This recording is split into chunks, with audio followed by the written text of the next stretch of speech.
According to the United Nations website, World Children's Day was first established in 1954 as Universal Children's Day and is celebrated on the 20th of November each year to promote international togetherness, awareness among children worldwide, and improving children's welfare.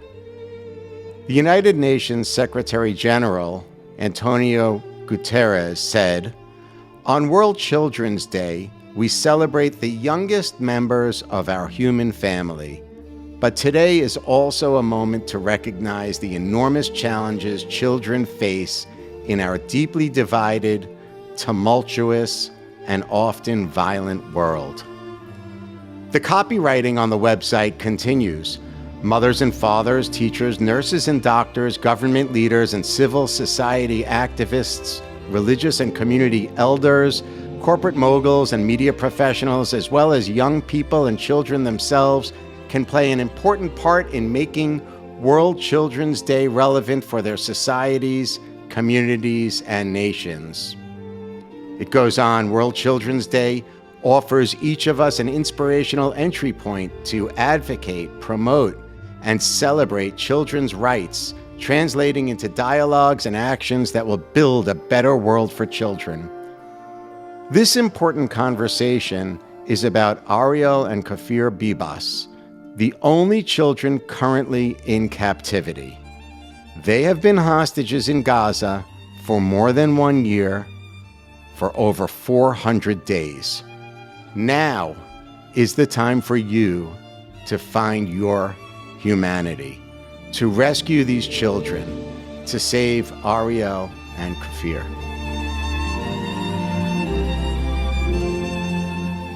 Yifat and Ofri, it's good to see you today. Welcome to my show, Some Future Day. It's really, truly an honor to have you both here today. Thank you for having us. Thank you. Kfir and Ariel, like how would you describe their personalities? Like we just see their images all over the world, but you know them. Who are they as people? I think the first thing that comes to my mind about Ariel is first is his energy. Never sits down. Is always on the move. Always. And is a really, really good friend for my daughter, for Toam. He was always asking for her and always sending us videos of him, of Sherry filming him, saying how much he misses her and inviting us to come to their house and play with him. Also for Kfir, he was very he really loved being a big brother for Kfir. Taking care of him, hugging him all the time, kissing him, playing with him. And he's very energetic and very, very much a boy. He likes superheroes and he likes the everything that has a motor and wheels.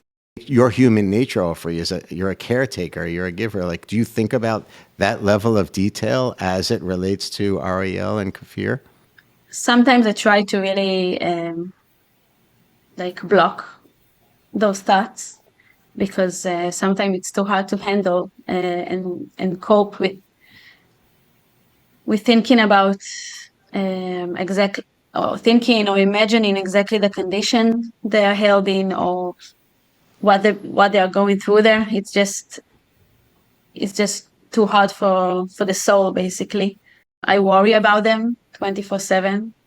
I take a hot shower and I think, when was the last time they had a shower? I give my children food for breakfast or for lunch or dinner, whatever, and I wonder if they ate for the last week or when was their last meal.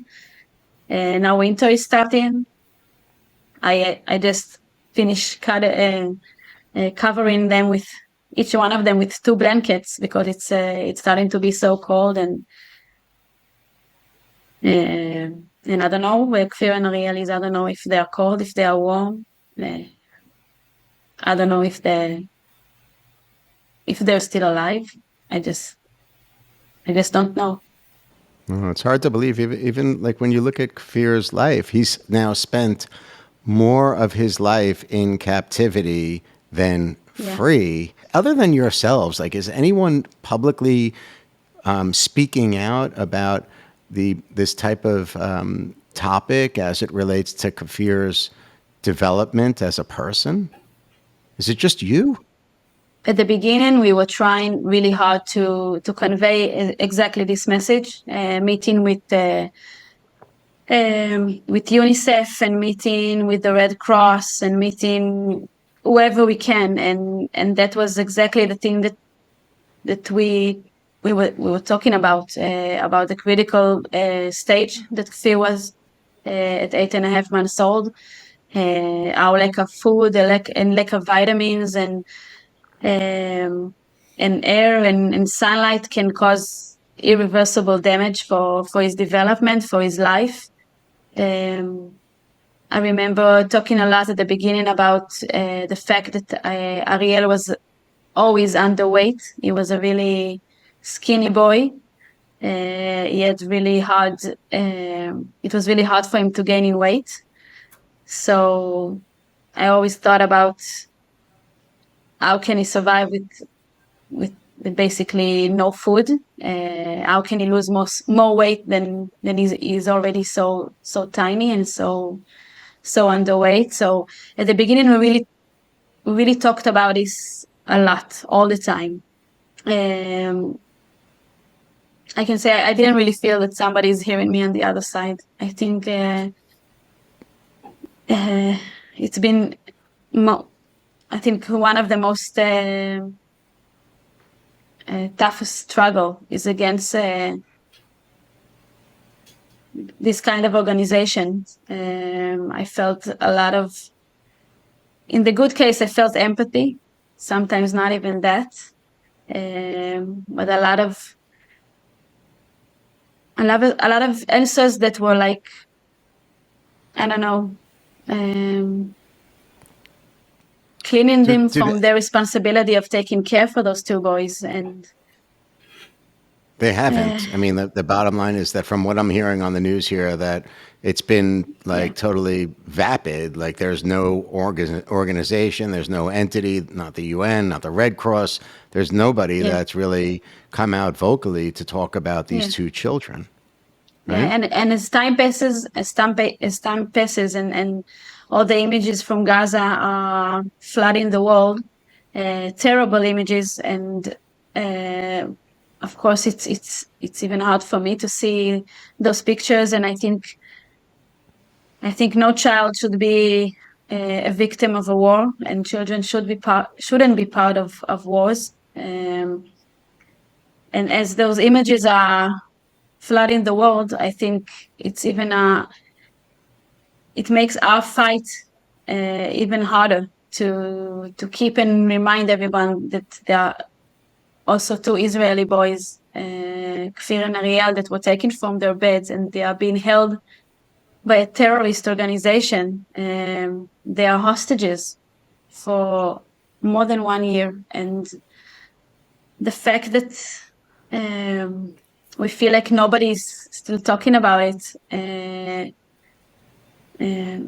Everybody is concerning for a good reason about the children in Gaza, but they're not talking anymore about Ariel and Kfir. It's hard to get your voice out now. I think it's tough to break through, right, Ofri? Exactly. I think that's the reality. Like you've met several, I think, really strong, influential leaders now, right? Haven't you met some people that have some power politically and all in the Israeli government and beyond? But I think at some point, the politicians are proving that they're not capable of, the level of humanity that your family deserves, and certainly that these two children deserve, because people are just not moving quick enough. These children need to be rescued today, right now. There's no time. Like time is up. Now is the time for them to be saved. Obviously, here in the United States, we just had a presidential election, and we have a new president coming in. If Yifat, if you had the chance to sit down with President Trump, what would you say to him? What would you ask him to do? Oh, wow. I think you said it. I think once you touched a point, once politics got involved into this, uh, we lost the humanitarian issue, the humanitarian problem that we feel left alone, left behind. That you asked before. Did anyone step up and talk about their condition, their development, other than you? And listening to Ofri's questions is basically saying yes, only us. No one for more than a year stood up and said, okay, you can dislike the Israeli government's decision, or you can be pro-Palestinian, but do you remember that children are children? And there are two boys who were taken from their bed on October 7th with their pajamas, bare feet. And it feels like only us are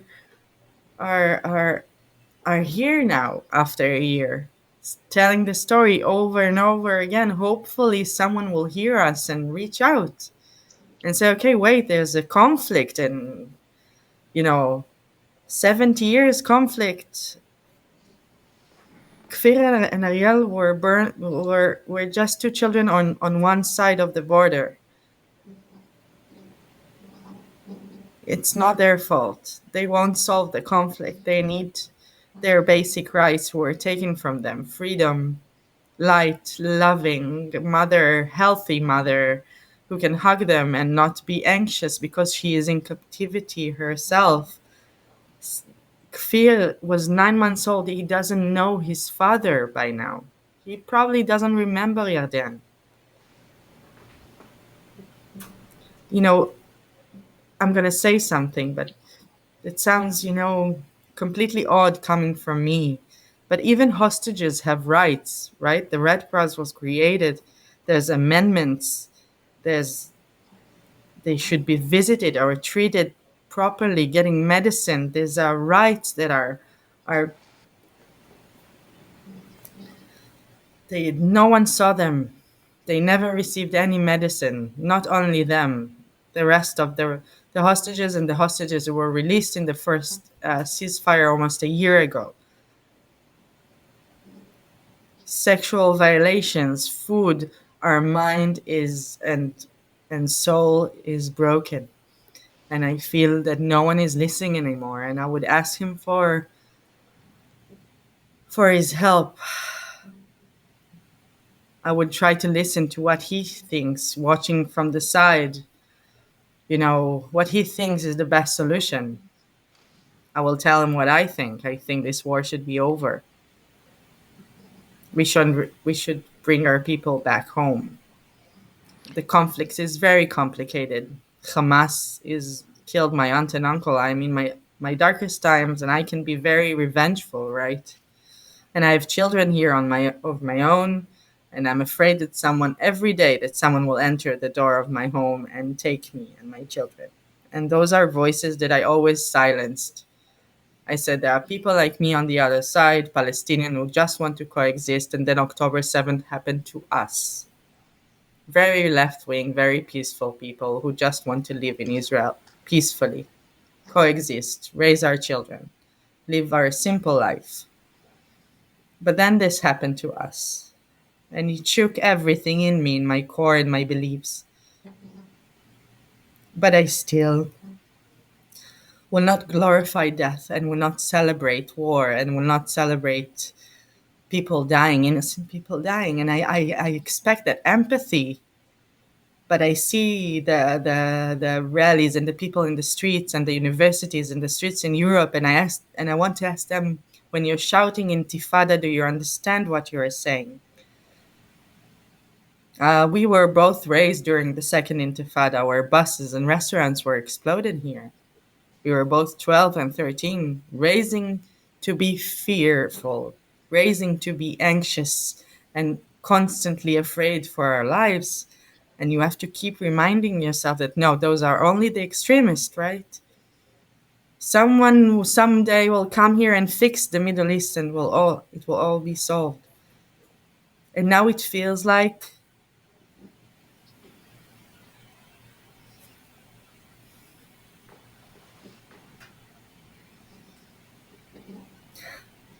I feel like we reached this point that we are both are losing the justification to speak about Kfir and Ariel because they're on the bad side. How can do you understand? We need to invent a new vocabulary. Those are children. Their parents were on October 6th put them to bed. Like everyone who's listening gonna put their children to bed tonight, and just imagining 6:30 in the morning. By 10 o'clock, they were all taken. Their grandparents, Kfir and Ariel grandparents, killed, burned alive. A painter and a Parkinson disease kindergarten teacher with Parkinson's disease who had nothing, no way to protect herself.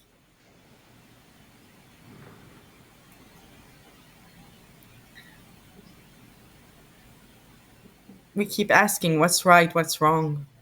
You know, is this war okay? Hamas should stay in power in Gaza. I don't think that kidnapping a 9 months old and a 4-year-old from their bed will free Palestine.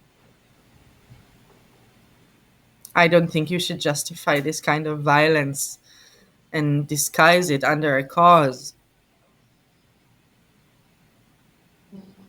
We just want our children back. I just want my cousin and her husband back. They're being played as pawns in this very cool, vicious political game.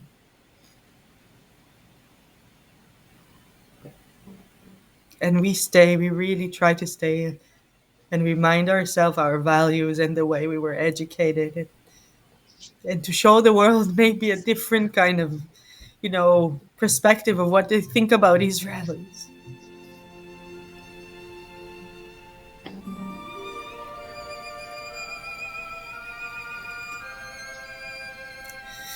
It's really hard to think about the future or stay positive now because we're in the middle of the trauma.